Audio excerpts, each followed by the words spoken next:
आगामी नगरपालिका निवडणुकांच्या पार्श्वभूमीवर सोलापूरच्या करमाळ्यात अजित पवारांनी जोरदार फटकेबाजी केली आहे। सेना भाजपसह सध्या वादग्रस्त विधानं करत असलेल्या नेत्यांवरही त्यांनी तोफ डागली। विशेष म्हणजे सैराट सिनेमाचं आणि सैराटचे दिग्दर्शक नागराज मंजुळे यांचं अजित पवारांनी यावेळी बोलताना अगदी तोंड भरून कौतुक केलं। तर विविध विषयांवरती बोलताना अजित पवार यांनी नेमकं काय म्हटलेलं आहे करमाळ्यामध्ये आपण पाहूया। वाचाळवीरांची वादग्रस्त वक्तव्य सध्या चाललेली आहे। ते मध्ये एकाची मी हे ऐकली, काय ते भाषण, तिकडे जायचा, तिकडून इकडे यायचा, पुन्हा पाणी मारायचा, पुन्हा तिकडे जायचा, पुन्हा काय करायचं, मी करता करता त्याने मलाच शिवी हसायची। आता या पद्धतीनं शिव्या हसडून प्रश्न सुटणार, कारण तू लाल दिवा घेतलाय, तू शपथ घेतली, तुम्ही मंत्री झाले, तुम्ही धोरणं आखा ना। दुसऱ्याला शिव्या देण्यापेक्षा त्यांनाही कळलं की आता आपण विरोधी पक्षात नाही, आता मंत्री झालो, आता शिव्या नाही, आपल्याला काम करायचं, तीच ते विसरून गेली। आणि आमची लोक आम्ही विरोधी पक्षात ही विसरून गेली। त्याच्यामुळं तुम्ही सगळ्यांनी आक्रमक राहिलं पाहिजे। आज अक्षरशः हे जिल्हाधिकाऱ्यांना पण बदलण्याची भाषा करतायत, या खालच्या स्तरावरची भाषा करतायत। वैचारिक बैठक काही राहिलेली नाहीये। शाहू फुले आंबेडकरांचा विचार यांनी पूर्णपणे सोडून दिलाय।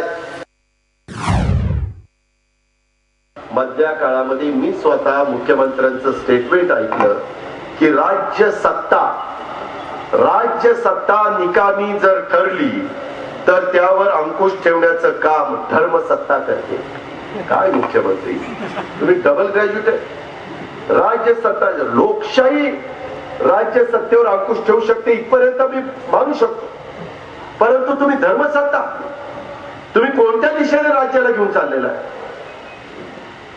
आम्ही बोंदुगिरी करणाऱ्यांचे बंदोबस्त व्हावा म्हणून अंधश्रद्धा निर्मूलनाच्या करता कायदा केला। डॉक्टर दाभोळकर आज हयात नाहीये। सगळ्या लोकांनी सांगितलं होतं की साहेब तुम्ही तिकडे जाऊ नका, गेले तिकडे।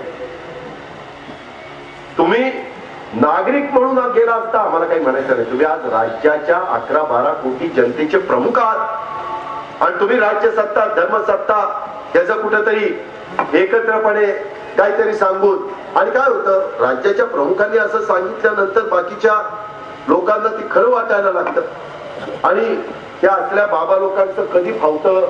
दीपकराव, मी तुम्हाला सांगतो, मी 15 वर्ष सरकारमध्ये असताना मला काही जण यायचे, दादा इकडे चला ना, का रे? नाही तिथं त्यांनी तुम्हाला बोलवलंय, त्यांचं दर्शन घेतल्याशिवाय आपल्याला मुख्यमंत्री पद मिळणार नाही। अच्छा, आणि मग चला, मी कधी कुठल्या बाबाकडे गेलेलो तुम्ही बघितले?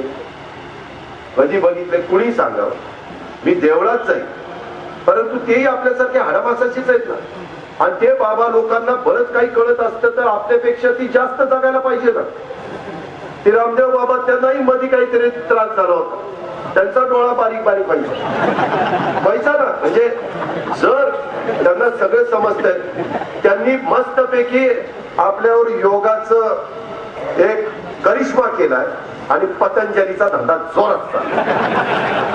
5,000 कोटी रुपयाचा टर्नओव्हर आहे पतंजलीचा, आणि तो नंतर 10,000 कोटीवर जाईल अशी शक्यता आहे। 10,000 कोटी, 20% धरलं तरी 10,000 कोटीचे 20% किती झाले बघा, 2,000 कोटी झाले। म्हणजे मी म्हणतो 20% राहू दे, 10%, 10,000 कोटी या पद्धतीनं चाललंय। त्याकरता आरोग्य चांगलं ठेवा, निर्व्यसनी राहावा, चुकीच्या सवय लावून घेऊ नका आणि चांगल्या विचाराच्या पाठीशी राहा। तुमच्या इथं शिवसेनेचा आमदार निवडून आला, त्या शिवसेनेच्या तर मुखपत्र सामना, त्यांनी मुका केला आणि ते मुका पुरुष आणि स्त्री व्यंगचित्र काढलं। त्यांना काही जनाची नाही मनाची काहीतरी लाज शरम वाटत नाही? तुम्ही राव एवढे मोठे मोर्चे निघतात, त्यांचं काय खतखत ते पहा ना। तुम्ही सरकारमध्ये आहात, ज्यांचं सरकार केंद्रात राज्यात असतं त्यांनी समाजामध्ये असंतोष निर्माण झाला की तो का झाला हे समजून घेतलं पाहिजे।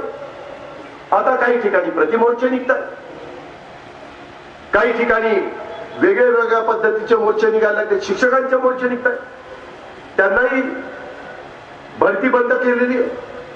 शिक्षकांची चर्चा करायच्या ऐवजी त्यांना लाठीनेच ठोकायला लागले, त्यांना जखमा झाल्या. अहो त्यांच्यावर तर आपला विक्रम काळे म्हणत होता काहीतरी गुन्हे 307. आपण शिक्षक आहात काय? 307 चे गुन्हे दाखल केले ना. त्यांचा लयच अभ्यास दिसतोय.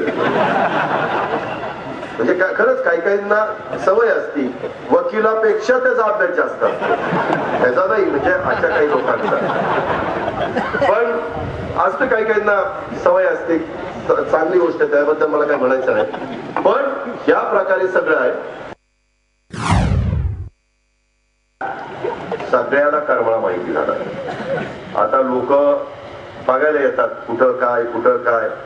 आणि असाच या वर्षाचा शेवट, कारण नोव्हेंबर मध्ये निवडणूक आहे, जसं सुरुवात झिंगाट झाली तसा शेवट पण तितकाच झिंगाट झाला पाहिजे.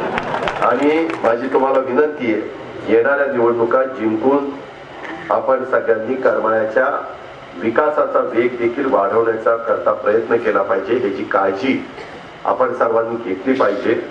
ही माझी तुम्हाला सगळ्यांना अतिशय नम्रतेची विनंती आहे. एक गोष्ट खरी आहे की सैराटमुळं आज माझ्या करमाळा तालुका पर्यटकांचं देखील आकर्षण ठरलेलं आहे. आणि करमाळा तालुक्यातल्या माझ्या जेऊर गावच्या सुपुत्रानं, ज्यांचं नाव नागराज मंजुळे आहे, या तालुक्याची ताकद ओळखून सैराट सारखा चित्रपट बनवला. आणि बघता बघता त्या चित्रपटाने देशामध्ये 100 कोटी रुपयाचा व्यवसाय केला. त्याही दिवशी कधीतरी टीव्हीवर होता, त्या दिवशी जरा जसं रामायण महाभारताच्या वेळेस ट्रॅफिक कमी दिसायचं ना, की सुरू झालं की रविवारी असायचं बघा महादेव, की सगळीकडे शुकशुकाटच असायचा. तशा पद्धतीनं ते सैराटच्या वेळेस त्या ठिकाणी झालं. एवढं लोकांच्यावर त्या सैराटच्या संदर्भातलं एकंदरीत आकर्षण हे निर्माण झालं. आणि याचाच अर्थ माझी एवढीच तुम्हाला विनंती की करमाळा तालुक्यामध्ये विकासाची क्षमता आहे, हे कुणी नाकारू शकत नाही. आणि ती या विकासाला दिशा देणारा, जसा सैराटला दिशा देणारा डायरेक्टर आमच्या नागराजच्या रूपाने पुढे आला, तशा पद्धतीनं करमाळा तालुक्याला देखील दिशा देणारा डायरेक्टर उद्याच्या निवडणुकीच्या निमित्तानं पुढे आला पाहिजे. कुणीतरी ह्याच्यामध्ये सूत्रधार झालं पाहिजे. रश्मी, त्या संदर्भात तुम्ही सगळ्यांनी मनापासून काम केलं पाहिजे. मध्ये सैराटच्या निमित्तानं जेव्हा चित्रपटाचं शूटिंग चाललेलं होतं तेव्हा उजनी धरण बरंचसं आटलेलं होतं. उजनी धरणामध्ये आपली जी काही गावं गेली, त्या गावातली काही मंदिरं किंवा जुन्या इमारती या देखील नागराजांनी जगाच्या समोर सैराटच्या निमित्तानं आणण्याचा प्रयत्न केलेला आहे. आणि ह्याच्यातून तुमच्या माझ्या करमाळ्याचं सांस्कृतिक वैभव हे जगासमोर नेण्याचं काम चोखपणे त्यांनी बजावलेलं आहे. असल्या नराधमांना एका महिन्याच्या आत फाशीच दिली पाहिजे. फाशीच. ते कोपर्डीचं पण बघा ना, 3 महिने होऊन गेले, आता केस स्टँड झाली. आता कधी केस चालायची, कधी त्याला नराधमाला फाशी व्हायची. त्यामुळे कुणाला भीतीच वाटेल अशी झाली. कायदे असे कडक. बरं, आम्ही विरोधी पक्षामध्ये असलो तरी सरकारला पाठिंबा द्यायला तयार आहे ना.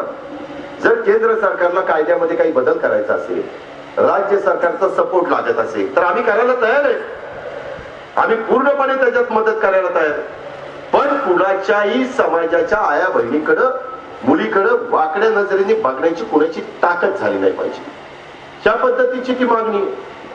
तरी रोज वेगवेगळ्या घटना घडतात.